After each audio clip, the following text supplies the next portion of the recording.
It is being pumped into various bailout funds, helping countries like Greece stay afloat. Well, central banks across Europe will hand over another $267 billion to the IMF.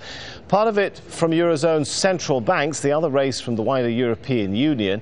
It's hoped this will encourage creditors like China and Brazil to contribute to the rescue fund.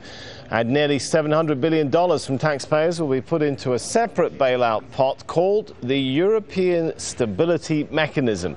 All of this decided, or confirmed at least, at that summit in Brussels. Let's go back to Tim Friend. So when we follow the money trail, Tim, basically, is this more taxpayers' money coming? Well, it is, inevitably.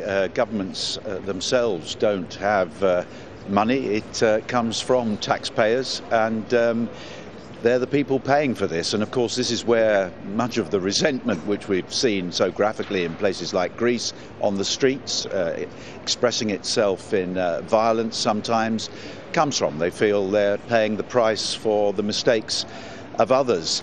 And in a way, Britain's objections go to the heart of this issue.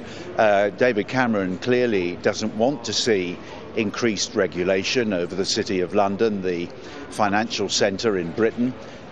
Nicolas Sarkozy did point out in his early morning press conference that it was deregulation, lack of regulation, that actually created a lot of this mess that countries find themselves in, because of course it was having to bail out financial bodies, banks, etc., that created, to some extent, the sovereign debt crisis, which is the current difficulty and the one they're having to grapple with at the moment. So there was a wide difference of opinion there.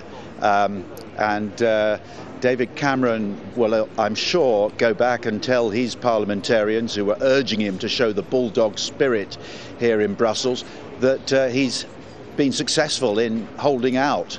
Other people might paint it as a failure.